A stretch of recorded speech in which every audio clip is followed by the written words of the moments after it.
Merhaba güzelliklerim, hoş geldiniz. Ben de size bu güzelliklerle geldim. Yine yapımı çok kolay ve pratik bere göstereceğim size. Bakın şöyle bere, şapka hangisini derseniz şöyle çok pratik ilerliyor ve gerçekten kolay ilerliyor. Ben yine bunlardan birçok ördüm. Gönderdim ördüklerimi ve bu ikisini de yeni ördüm. Şimdi size de göstereceğim. Az kalan iplerinizle bile bakın şöyle kombin yaparak yapabilirsiniz ve gerçekten çok güzel oluyor. Bakın şöyle bir tane daha başladım. Bu biraz daha büyük sayılarda başladım bunu. Yani 2 yaşa, 2,5 yaşa kadar olabilecek büyüklükte başladım. Yani elinizde olan ya da parça iplerinizi bile değerlendirebileceğiniz şahane bir model oldu. Bakın şöyle. Orta kalınlıkta bir ip kullanacağım. Şu şekilde orta kalınlıkta bir iple başlayacağım. Tığ da bu orta kalınlıkta ipi çekecek kalınlıkta tığ kullanabilirsiniz. Benim tığım 4 numara. 4 numara bir tığ ile yapacağım. Ve gerçekten çok pratik ve kolay olacak. Boş durmak yok güzelliklerim. Boş durmak yok. Elimizden ne geliyorsa onu yapacağız. Ve bu zor günlerin atlatılmasında küçücük de olsa bir faydamız olacak. O yüzden bunu da size anlatacağım şimdi. Örgümüze sihirli halka ile başlayacağız. Bakın. Şöyle ben böyle başlıyorum sihirli halkayı. Şuradan ipi de aldım. Bakın. 1, 2, 3. Bu zinciri saymadan 13 tane trabzan yapacağız. Şurada üstte yazacak bakın şuraya. Bunun içine kaç tane trabzan yaptığımı yazacağım. Tığımın ipini aldım ve bakın 2 kere de çekerek bir trabzan yaptım. İpinizin kalınlığı nasıl olursa olsun çok basit bir şekilde yapabilirsiniz. Şimdi bu orta kalınlıkta bir bakın ip zaten şurada belli oluyor, şöyle kalınlığını göstereyim. Çok ince iplerle çok uzun sürdüğü için orta kalınlıkta ipler tercih ediyorum. Böyle şimdi 13 tane trabzanla başlayacağım. Bu beremiz bizim ortalama 6 aydan 1,5 yaşa kadar olabilecek büyüklükte bir bere yapacağız şimdi. Çünkü bebeklerimiz üşümesin. Çadırlarda geceleri çok soğuk oluyor. Bir depremzede olarak Erzincan depremini görmüş birisi olarak 92 Erzincan depremini yaşadım ve çadırda kalmanın, o soğuklarda kalmanın ne olduğunu çok çok iyi bilen birisiyim. O yüzden bir tane de örerseniz bir kişiye bile örnek olursak ne mutlu bize. 2 bakın sayacağız. 1, 2, 3, 4, 5, 6, 7, 8, 9, 10, 11, 12, 13. Tabii ben yine fazla yapmışım. 13 bakın. 13 tane yaptık. Ne demiştik? Şunu saymayacağız. Şimdi başlangıç ipimizi güzelce çekelim. Bakın bunu tuttum elimde. Şu zincirle trabzanın arasındaki boşluğa tığımı batırdım. İpimi içinden geçirdim. Buraya bir zincir attım. Ve bu ipimi bakın şu ipimi burada bir kere dolaştırdım. Ve yine bu tarafa aldım. Bakın. Şimdi ne yapacağız? 1, 2 daha zincir çekeceğim. Toplamda 3 zincir çekerek geldim. Tığımın üzerine ipimi aldım. Ve bakın trabzan var ya, ilk trabzanı boşluğundan alacağız. Şunu. Başlangıcımız bu. Aldım ve yine 2 kere de çektim.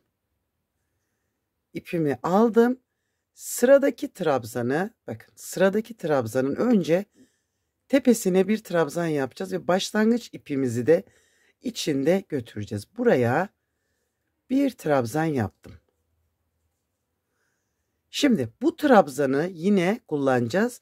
Bu sefer de boşluğundan alarak alttan boşluğundan alarak aldım ve bir trabzan yaptım. Şimdi sıradaki trabzandayız. Bakın bir tane trabzan. Önce tepesine bir trabzan yapalım. Tekrar alalım. Şimdi aynı trabzanı bir kere de boşluğundan alarak kullanalım. Yani bir trabzanda 2 kere işlem yapmış olduk. Aldım ipimi, bakın sıradaki trabzan tepe noktasına bir trabzan yaptım. İpimi aldım. Şimdi alta indim. Aynı trabzanı bu sefer de boşluğundan alarak yaptım. Böyle. Sıradaki trabzanın önce tepesine ve sonra boşluğuna 13 tane böyle önden aldığımız olacak. Bir tepeye aynı trabzana, bir de boşluğundan batarak ve birer tane hep artırmış oluyoruz burada. Sıradaki trabzanın tepesine ve alta inip boşluğundan bir trabzanı 2 defa kullanmış olduk. Şimdi ne yapacağız? Bu sırayı böyle başa kadar aynı şekilde ilerleteceğiz. Burada bunu hatasız yaptıktan sonra gerisi çok kolay gelecek. Hepsini teker teker. İpimi de arada kaybettim. Daha ince iple yapacaksanız eğer, mesela bu bebek yünleriyle yapacaksanız burayı 16 tane trabzanla başlayın. Ve böyle şuradan arasından geçirdim. İpim dolaştı. Açalım. Bakın hiç durdurmadan ördüm. Şimdi sonuncuyu yapacağız. Evet bakın. Şimdi geldik. Ve sayacağız şimdi. Bir sayalım. Bakın önden aldıklarım 1, 2, 3, 4, 5, 6, 7, 8, 9, 10, 11, 12 ve 13. Şimdi bunun arasındaki ikisinin arasındaki trabzan bu zincir olacak. Bakın şu zincir var ya. Bu zincir bizim bu aradaki. Hemen yine zincir boşluğuna batırdım. İpimi içinden geçirdim. Bakın bu bir trabzan gözüküyor. 1, 2, 3. Zincirden sonra başlarken hemen trabzanı boşluğundan alacağız. Bakın önden aldıklarımızı hep önden alacağız artık. Şöyle bakın. Batırdım ve boşluğundan alarak buraya bir tane trabzan yaptım. Bakın şimdi. Şimdi burada ne yapmıştık? Bir tepeden bir boşluktan almıştık 2 tane. Şimdi buradaki trabzanın tepesine batacağız. Artıyor artık. Trabzanlarımızı çoğaltacağız. Şu bir. Takıldı. Hemen yeniden yapalım. Bakın bu bir. Şimdi boşluktan aldığımız trabzanın tepesine bir. Ve yine boşluktan alacağız. Yani artma şeklimiz hep aynı.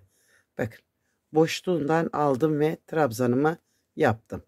Şimdi sıradakine geldim. Bakın bu boşluğundan alarak bağladıklarımız şunları önce tepesine sonra boşluğuna batarak alacağız. Önündekine normal batalım. Bakın bir. Şimdi tepeden batacağız. Ve aynı trabzana bu sefer de boşluğundan alacağız. Gözüken trabzanın tepesine bakın boşluktan aldığımız trabzan bunun tepesine ve bir kere daha boşluğuna. Sıradaki trabzanlar bakın bunlar grup grup gözüküyorlar. Önce bir trabzan, sonra bakın tepesine batıracağım ve boşluktan aldığım trabzanı yine boşluğundan alarak ilerleyeceğim. Ve bakın böyle ilerleyecek. Sona geldiğimizde bakın bu son sizi şaşırtmasın. Şimdi biz ne yaptık? 2 tane Burada düz trabzanımız, bir tane boşluğundan aldığımız. Ne demiştik? Bu bir trabzan. Şimdi tam bu zincirin dibine batırdım ve buraya bir trabzan daha yaptım. Ve bakın, şimdi burası da aynı. Buradakiler gibi ara boşluğunda 2 trabzan olacak. Zincir boşluğundan geçirelim ve bakın, görüntüyü gördünüz mü? 1, 2, 3 zincir. Her zaman ilki boşluktan alarak, bakın bundan. Böyle. Ve burada yine bakın, bu grubumuz ne oldu? Boşluğundan aldığımız 1, 2, 3. Şimdi buralar 4'e çıkacak. Birinci trabzanın tepesine, ikinci trabzanın tepesine, bakın üçüncü yine boşluktan aldığımızın tepesine oldu 3. Ve boşluktan yine aldım. Basit bir şekilde artıyor. Şimdi bakın, çizgilerimiz daha bir belirginleştiler. Şimdi aradaki trabzanları örelim. 1, 2 ve 3. Neden 3? Bakın, boşluktan aldığımın tepesine batırdım ve yine geldim oradan boşluktan aldım. Ve böyle şimdi sistemimiz bu. Durmadan artıyor. 3 oldu bakın. Boşluktan aldığımla dördüncüyü yaptım. Ve yine 1, 2, 3. Şimdi boşluğundan alacağım. 4. Ve sıradaki 1, 2 ve 3. Umarım anlaşılır bir şekilde anlatabildim. Ve böyle bu şekilde yine sırayı tamamlayacağız. Bir üst sırada 4 olacak. Evet güzelliklerim, burayı bir kere daha göstereyim. Şimdi biz ne yaptık? Burada bakın, arada iki çubuğumuzun arasında 1, 2, 3 trabzanımız var. Burada ne var? Zincirle 1. Şimdi buradaki trabzana yaptım. 1. Tam şu zincirin dibine batırdım. 2 ve zincirimle 3 oldu. Topladım. 1, 2, 3. Hemen boşluktan alarak trabzanımı yaptım.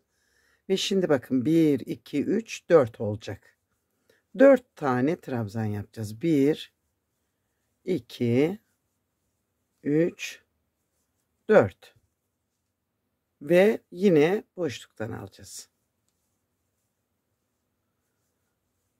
1, 2, 3, 4 ve 5. Bakın. Şimdi 1, 2, 3, 4. Yani artıra artıra büyütüyoruz.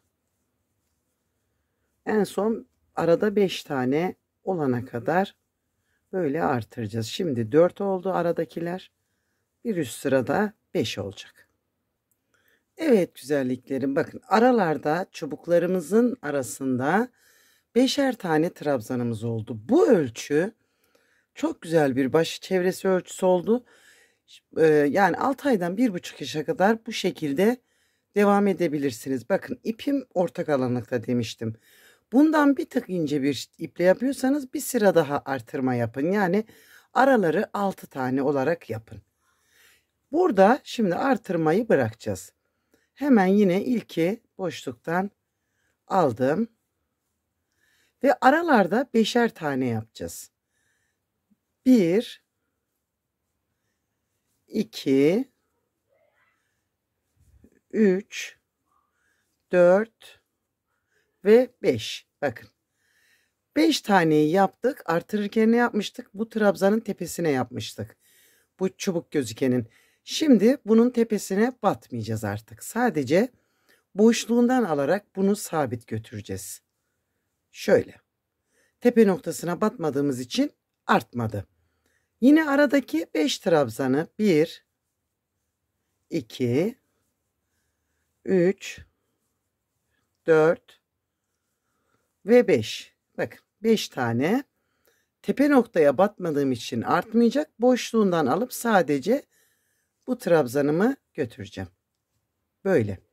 Ve arada yine 5 tane. 1, 2, 3, 4 ve 5. Bakın 5 tane. Tepe noktaya batmayacağım. Boşluğundan alacağım. Ve artırmamış olacağım. Bakın. Ve örmeye devam edelim şimdi. Böyle büyüteceğiz örgümüzü. Burada şu ortayı saymayacağız. Bakın şurayı saymayacağız. Başlangıç yuvarlağımızı 1, 2, 3, 4, 5, 10 sıra olana kadar öreceğim. Bununla birlikte eğer bunu da sararsanız 11 sıra olmuş olacak. Böyle döne döne bu şekilde büyütelim. Evet canı güzellerim, bakın böyle bir çanak görüntüsü elde ettim. Şöyle göstereyim. Şimdi sık iğne yapmaya başlayacağız. Bir zincir çektim ve burada arada azaltmalar da yapacağız. Bakın şimdi. Hemen sık iğne ile başladım.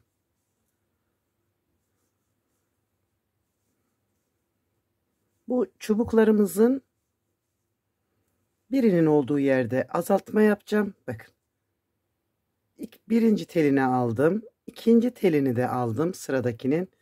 Yani 2 ilmeği 1 ilmek yapacağım. Bakın 1, 1. İpimi içinden çıkarttım. Ve yine buraya sık iğne yaptım. Devam edelim. Bakın.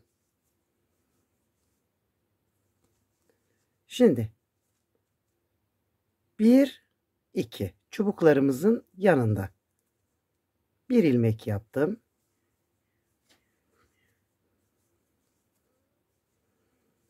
Bakın çubuğuma geldim. Yani çubuk dediğim bu sabit götürdüğümüz var ya, bu. 1, 2 sıradakinden de aldım. İpimi çıkarttım ve eksilttim. 1, saymaya gerek yok. Çubuklarımızın yanlarından birer tane azaltarak devam edeceğim. Bakın. Böyle. 1 ilmek eksiltmiş olduk. Toplamda 3 sıra bu renkten öreceğim. Bu kısmı bunlarda yaptığım gibi bakın şöyle renkli de yapabilirsiniz. Ben şu önü daha belirgin yapabilmek için burayı beyaz yapacağım. Burayı renkli anlatacağım size. Bakın burada 3 sıra bu şekilde yaptım. Sadece bu sırada azaltma yapacağız. Öbür 2 sırayı dümdüz örerek çıkacağız. Bakın. 1, 2 ve devam. Başladığım noktaya kadar böyle devam edeceğim. 1, 2. Ha, yine de bebeğinizin baş çevresine ölçerek de yapabilirsiniz. Ona göre de azaltabilirsiniz. Belki daha sık örmüşsünüzdür. Belki daha gevşek örmüşsünüzdür. Ona göre bir ayarlama çekebilirsiniz. Böyle. Gördünüz mü? Bakın hafifçe içeriye doğru kapanması gerekiyor. Bitişe geldiğimizde bakın ilk sık iğnenin tepesine bağladım. Bir zincir çektim ve yine şimdi hiçbir şey yapmadan sadece sık iğnelerimi öreceğim. Ve örgümü 3 sıra bu şekilde olacak. Birinciyi yaptım. Bu da ikinci. Ve üçüncü sıramızda olacak. Şöyle. 3 sıra ördüm. Bu ipi biz burada bırakacağız.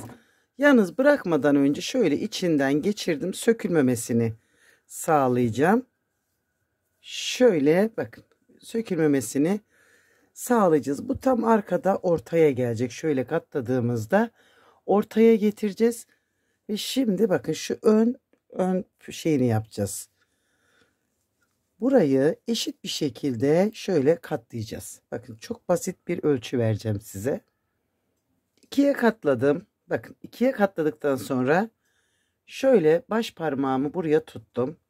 Tam baş parmağımın bitişine şuraya tığımı taktım ve bakın ipimi aldım. Burada ipimize düğüm atmayacağız. Şu şekilde biraz uzun bırakın. Bakın buraya iyi bakın. Şimdi buraya önce bir zincir, Tekrar aynı yere bir sık iğne. Gördünüz mü? Şimdi sonda da baş parmağımızla aynı şekilde ölçüsü kalana kadar buraya sık iğne yapacağım. Şöyle bakın.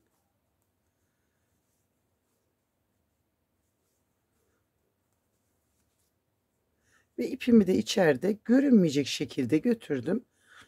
Fazlasını kesersiniz. Burada bir zararı yok çünkü bu ipin. Düzgünce toparlamış olduk. Şöyle. Şimdi biraz daha hız alalım. Bu bölümü atlatmadan izlerseniz eğer püf noktasını kaçırmazsınız. Çünkü düz olarak olmuyor. Böyle hafif bir bombeli bir şekilde önü havaya kalkması gerekiyor. Onu göstereceğim. O yüzden atlatmadan izleyin bu kısmı.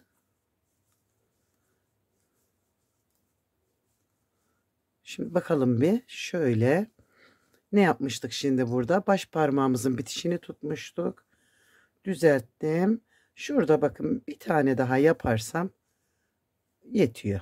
Aynı şekilde burayı da onun gibi yapmış oldum. Bakın şöyle. Bir zincir çektim ve örgümü çevirdim. Bu sırayı bakın 1 2 3 4 5 6 7 8 tane sık iğne yaptım. 9'uncuya çift batacağım. 1 2. Şimdi sonda da 9 kalana kadar öreceğiz.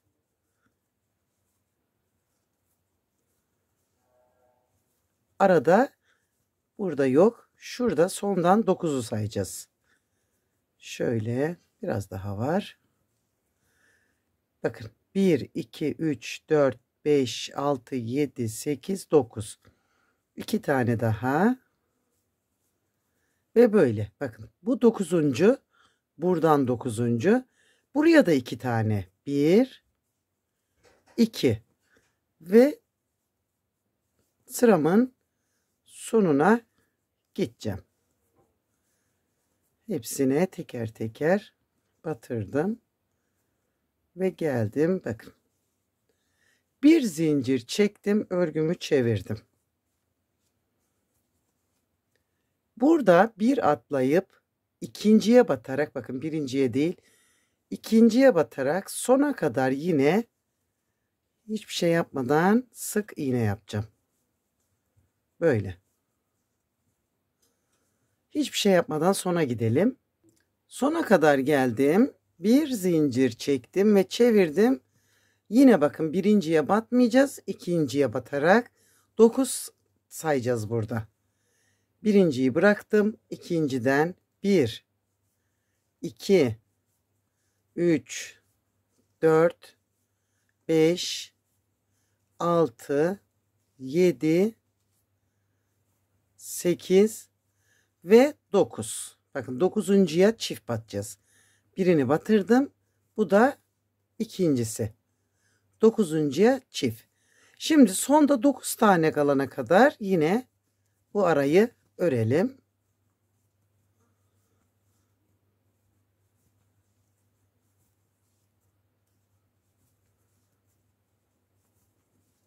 Her dönüşte bir tane de eksiltmiş oluyoruz.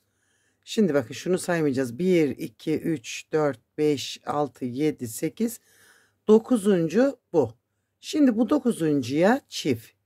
1, 2 ve şimdi sona kadar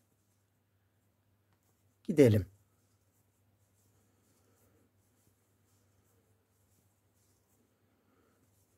Evet bakın şurada dönüşümüz var. Ona batmadım. Bir zincir çevirdim ve yine bir atlayıp ikinciye batarak devam edeceğim. Bu artık artırma yapmayacağız.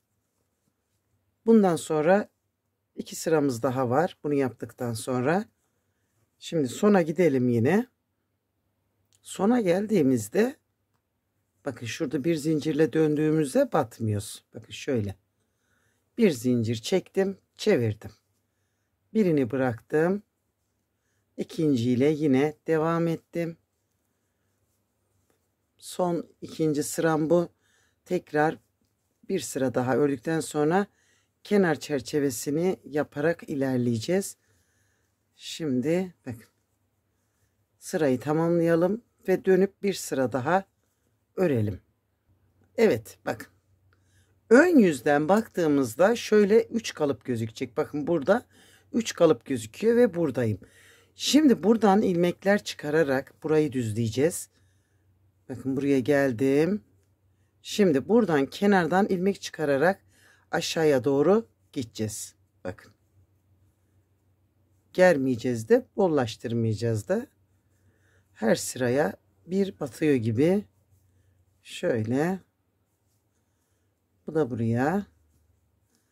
Bu da buraya. Bakın şöyle bir düzeltme yaptık. Şimdi buradan beyaz yere geçip şimdi öbür uca buraya kadar yine burada sık iğne yapacağım. Başka bir şey yapmayacağım.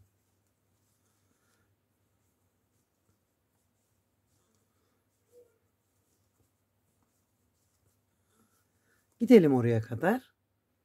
Tam dibe geldim. Şimdi de bakın burayı yukarıya çıkıp burayı da düzleyeceğiz. Yine sarı yerden ilmeklerimizi alarak yukarıya doğru çıkacağım. Ve en son da şuraya bakın. Şimdi işlemimiz bitti. İpimizi keselim. İpi bakın böyle içinden çekerek çıkarttım. Alttan tığımı takıp öbür tarafa aldım. Şimdi burayı tığlarken bu ipi kaybedeceğiz. Bıraktığımız beyaz ipi çok tatlı oldu bu da. Bakın görüyor musunuz? Bu ne kadar güzel bir bere çıkıyor meydana. Çok tatlı bir şey oluyor bu. Ve şöyle bakın buradan aldım ipimi. Şimdi size iki şekilde göstereceğim. İsterseniz sık iğne olarak yapabilirsiniz. Bakın böyle.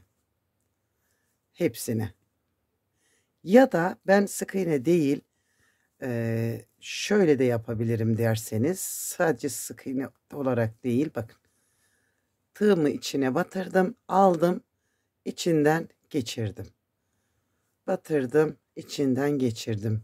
Böyle bir nevi zincir çeker gibi yani kaydırma CC adı neyse ondan bakın böyle bütün etrafını bununla da dolanabilirsiniz. Bakın bu öyle.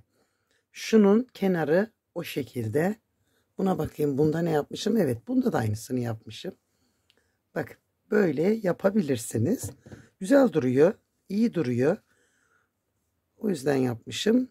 Ama sık iğneli de çok yaptım. Ve bakın şuradan yukarıya çıkacağız. Şöyle sarı ipimi burada çektim. Bakın ip kaybetmeyi göstereceğim orada. Şimdi aldım tığın altına. Buradan batırdım, üstünden aldım. Buradan batırdım, altından aldım ipi. Çektim. Buradan üstünden aldım. Bir nevi bunu arada örüyorum yani içinde örüyorum bakın. Böyle başladım. Bu kenarı sık iğne yaptığımız için burası rahat bir şekilde gidiyor bakın. Gördünüz mü? Ördük gitti. Böyle şimdi köşeye geldim. Aldım ve tekrar dümdüz devam. Yani hep aynı şeyi yaparak ilerliyoruz. Bakın. Bura gitti. İpimiz burada örüldü gitti. Fazlayı burada keseceğiz. Ve işlemimiz bitecek. Şimdi sona kadar gidelim ve örgümüzü bitirelim. Sona geldiğimizde ipimizi yine bakın aynı şekil yaptım. Şuradan içeriye alacağım. Tuttum ve bakın beyaz yerden bir ilmek gibi çıkarttım. Arada bunu böyle yedirin. Böyle düğümler atmayın, çok sıkı düğümler. Bebeğimizin başını acıtmasın. Böyle yedirerek bu ipi burada saklayın. İplerinizi çok kısa kesmeyin ki bitişte rahat saklayabilirsiniz. Evet, bizim tatlı mı tatlı beremiz yine oldu. Çok güzel duruyor. Bebeğin başında da resimde de görmüştünüz. Şöyle bakın, şahane bir şey. İsterseniz buraya pomponcuk da yapabilirsiniz. İstemezseniz de yapmazsınız. Orada bir sıkıntı yok. Bakın, çok tatlılar ve çok güzeller teyzeleri. Umarım bir kişiye dahi örnek olabilirim. Bir kişinin de örmesine vesile olabilirim. Boş durmayın güzelliklerim. Az bir şey bu, benimki az demeyin. Felaketimiz, ülkemizin başına gelen depremimiz çok kötü. Gerçekten çok kötü ve çok uzun süreçli yardımlara ihtiyaçlar var. Ben elimden gelenin en iyisini yapmaya çalışıyorum. Elimden gelen bu. En azından e, yani bir çocuğun başını ısıtabilirsek ya da bir çocuğun sırtına ördüğümüz bir örgüyü bu soğuklarda giydirebilirsek ne mutlu bize diyeceğiz ve sevineceğiz. Kafanızı da fazla şişirmeyin. Hoşça kalın, sevgiyle kalın.